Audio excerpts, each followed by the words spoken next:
This is a fun one today. You know, a big mission that I've always had, especially with YouTube, is like one, entertainment, but two, also like education. I feel like we forget to do like strictly education pieces. I feel like we only do a couple a year. So this is the education piece, and this is strictly off of my own experiences and own learnings. And I guess what's really helped me, and that is 3 tips.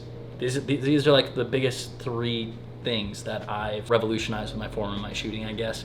There's a lot, but these are like the 3 things that I think about like right away. First one might seem kind of like standard, but it's face contact. And I know, especially with bow hunters, like you don't really think about face contact. You think about when you anchor, you like get into your anchor. You want to feel it, you want to find it. But that's not necessarily the case, because it can hurt you big time, especially in tuning, especially in like broadhead tuning. And it really is affected at longer distances, you know, for that 50 yards and further face contact. So I'll show you first kind of like a bad example. Face contact is literally what it is, like anything that touches your face. So this is a classic one.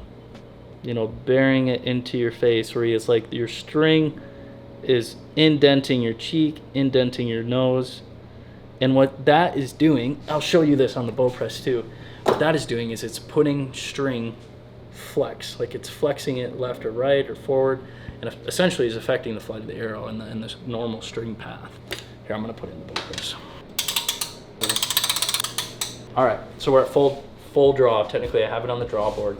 I just want to show you guys how easy it is to put flex on it. You know, the bow's not moving, nothing's moving, just the string is moving. You know, and it obviously becomes easier to see, more variance. The farther up you go, farther down you go, is the less.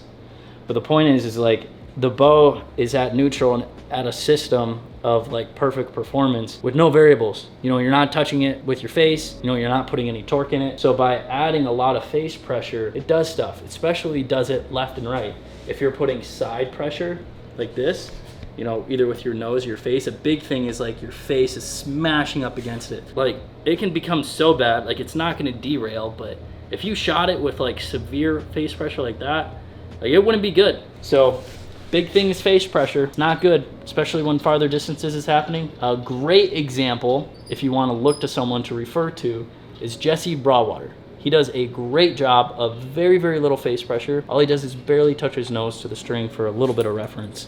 But the biggest thing is, I actually did this at Attack with Isaac Alman. Shout out to him. I was talking to him about this, face contact, and I'm like, look, I'm gonna shoot an arrow like normal, and I'm gonna shoot an arrow just looking through the peep sight, not even anchoring, and still hit. And they hit pretty much in the same spot. So all you have to do is look through your peep sight, line your peep sight up, and you're good to go. So it is so easy to move it at full draw because of let off. You know, it's hard to do that with a recurve because you're pulling, you know, 50, 60 pounds back, but you're only holding like 12 pounds, you know, 10 pounds, sometimes like 8 pounds. Like some of these like 80, 85, 90% let off bows are terrible when it comes to face pressure. Like if you have 8, 7 pounds of holding, like face pressure is just so crucial there. Like that's a big reason why if you have a beard, you know, it's like this face pressure is really important. So now this is probably, and I'm not perfect, but this is what it should be.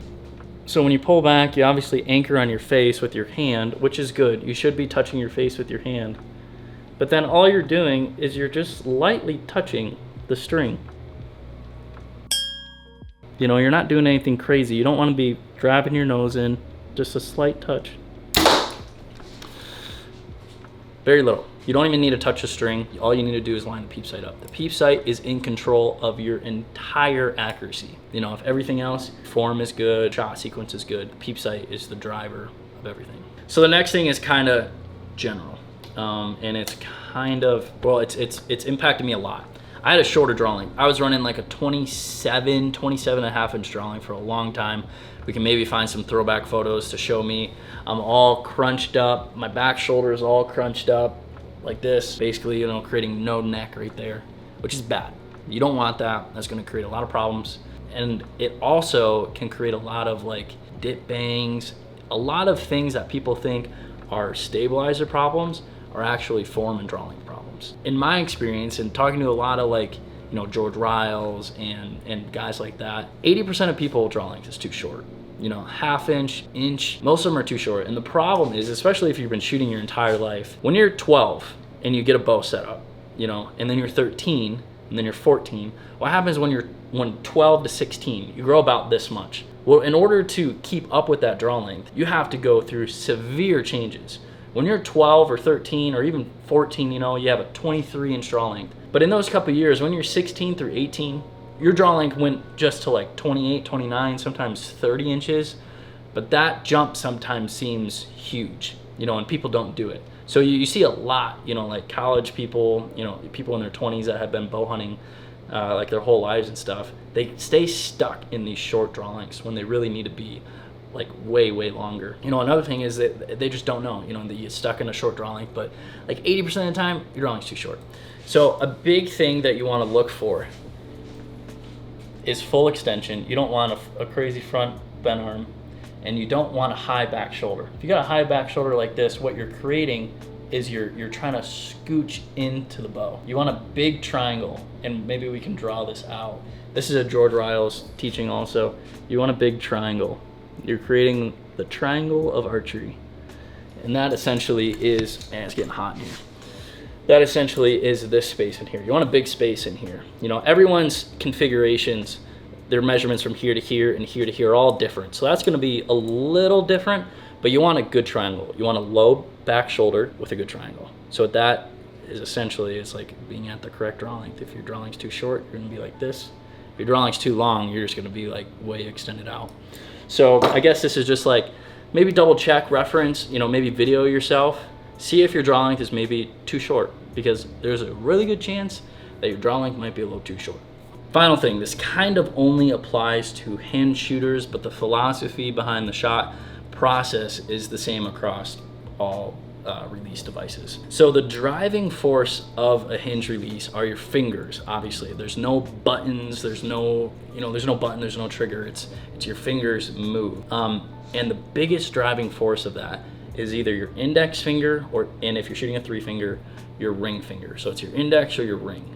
What I mean by that is your ring finger is either pulling or your index finger is letting go, or a combination of that to create this rotation to let the hinge go off. So this was a lot of design thoughts when we designed the hinge, but we added a lot of pressure to go over your ring finger and middle finger compared to some releases where a lot of pressure is just over your index. I'm referencing George Riles a lot because George was my coach. Like through my serious archery years of really developing, George Riles was my coach. Quick plug, if you want to book a lesson with him, you can.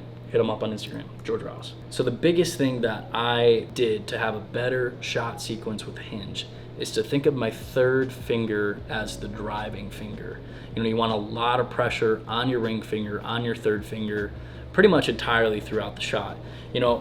I'll show an example, but a lot of times guys will draw back like this, or even like this, because they're scared for it to go off. But then they'll come into it, kind of not super hot, super hot or aggressive. And then it takes them a long time, and that's when like guys will have super hot releases.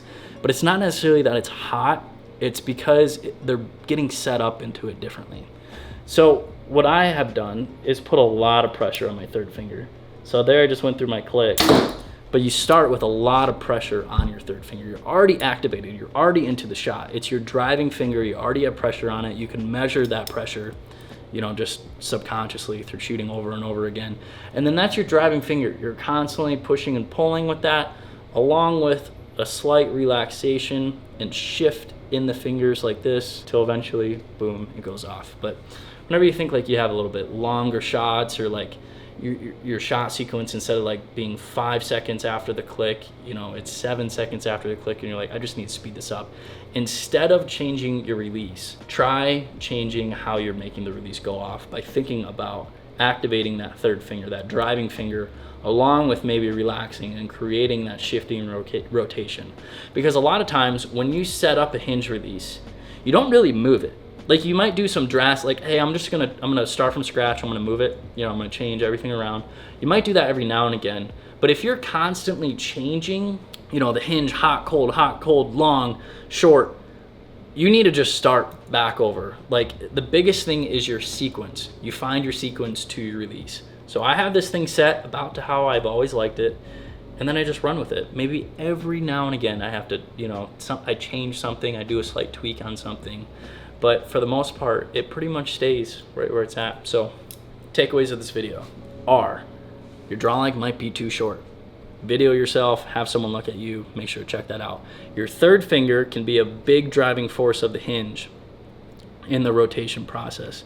And then the first one was face pressure. You know, face pressure is huge. A lot of guys, you know, smash a string into their face and cause a lot of problems that they might not even know about. So a couple fun things to try out, some things that really affected my shooting, made me a better archer, and I hope it helps you guys too.